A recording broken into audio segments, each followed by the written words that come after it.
This week on Our World with Black Enterprise, we're on location in Orlando, Florida at the 6th Annual Black Enterprise Women of Power Summit. I'm Marc Lamont Hill. Coming up next, my one-on-one interview with author, former Olympian, and point guard for the WNBA's Tulsa Shock, Marion Jones. Plus, we take an inside look at the criminal justice system. That's our on-the-record discussion. That's what's going on in our world, starting now.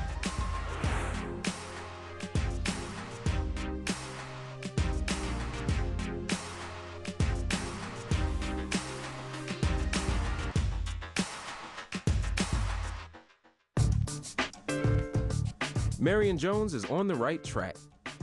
After serving 6 months in prison for lying to federal prosecutors about using performance-enhancing drugs, she's come clean about her past and is now shooting for success. I recently caught up with Marion to talk about her new book and her new career. I just finished reading your new book. It's actually very amazing. Talk to me about the journey, that you describe in this book. This one really is from the heart.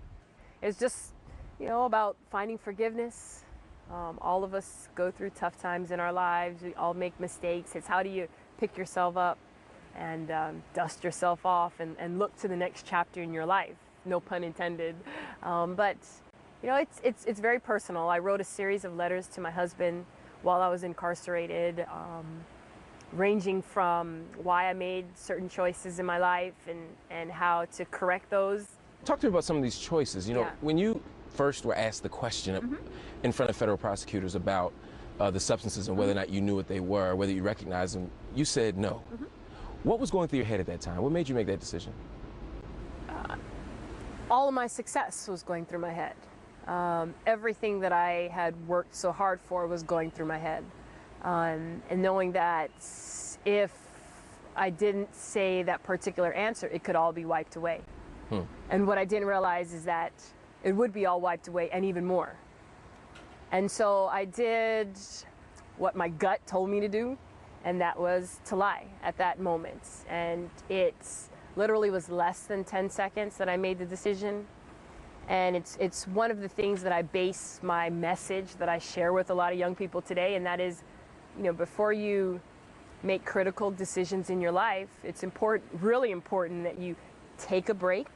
You take a step back, you really look at the situation, you consult people who have life experience, and then you make a wise choice. And I wish at that moment that I had taken a break, whether it was 2 minutes in the hallway with my attorneys or, 10 minutes discussing what the possible consequences were. Even though I knew them, right? You really think that we all get to a point where we let our ego take control of our emotions and our decisions, and you think that you're untouchable. You get caught up in people patting you on the back and telling you you're great, and you don't deal with certain issues that you have, and that's what I did. And I surrounded myself with people who didn't look out for my best interests. It's interesting. Some of the people who you were surrounded with, you're the one who ended up incarcerated. They did not. It has to be a heck of a thing to think about and wrestle with for you. I don't spend too much time thinking about it. I'll let the journalists do that. What it comes down to with me, I broke the law, and I did my time. I'm not here to judge anybody else. There'll be another day for them to be judged at some time else. That's not my job. Yeah. I did what I have to do, and it actually wound up being a blessing for me. I've been put here to do something special. I've been blessed with this amazing gift to connect with people, to communicate on a certain level that people think that they know me. And that's not something that I learned. It's something that's been given to me, and I have to share it. Being in a cell, sometimes 24 out of 24 hours a day, you learn a lot about yourself. And it was a blessing. I served my sentence at one of the hardest federal prisons in the country, female prisons. And was attacked while I was in prison, had to defend myself, spent 46 plus days in solitary confinement. Not solitary confinement where you're out for 12 hours out of the day, solitary confinement where you're in a box by yourself for sometimes 24 out of 24 hours of the day. And you have nothing but time. You have nothing but time to figure out who the heck you are. Yeah. You have nothing but time to figure out why you made certain choices, and most importantly, what you want to do when you get out.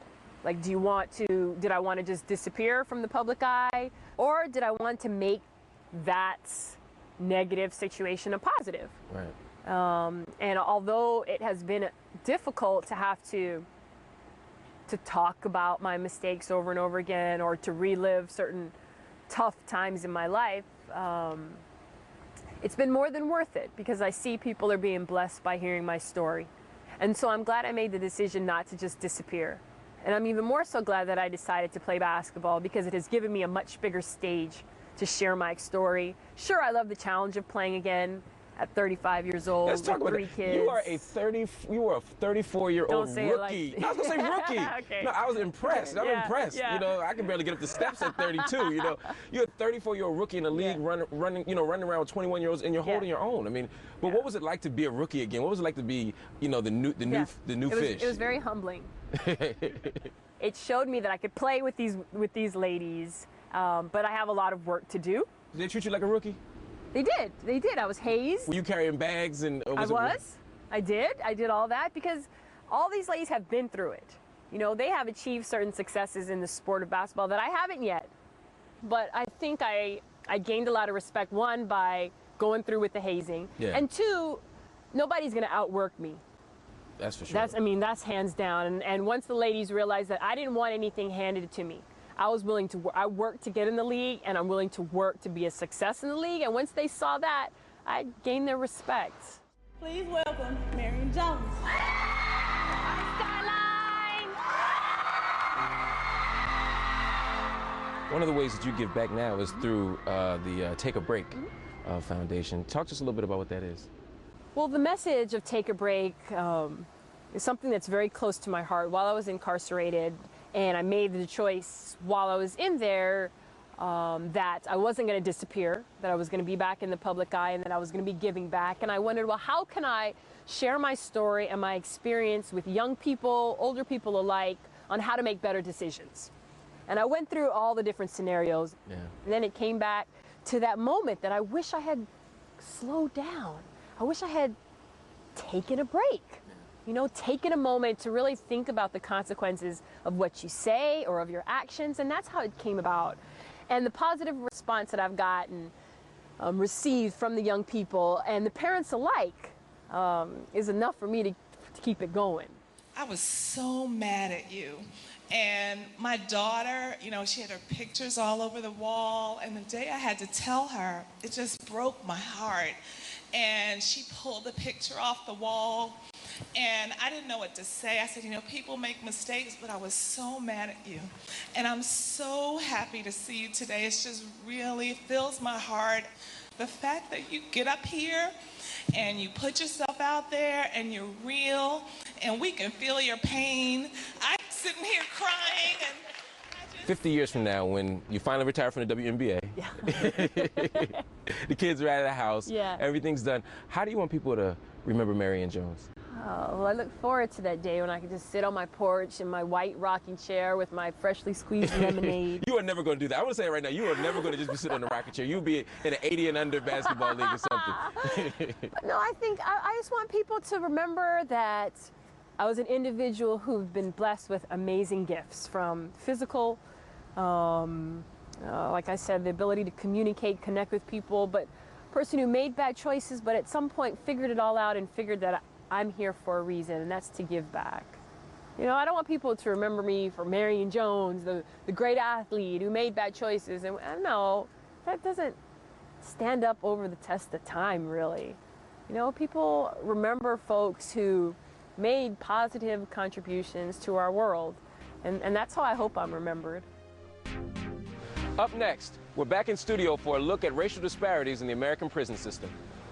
There are 3 communities in New York City where 70% of the prisoners throughout the state of New York come from. 3 communities, and 70% of the state's prison population come from these three communities. These 3 areas, these 3 counties in New York City.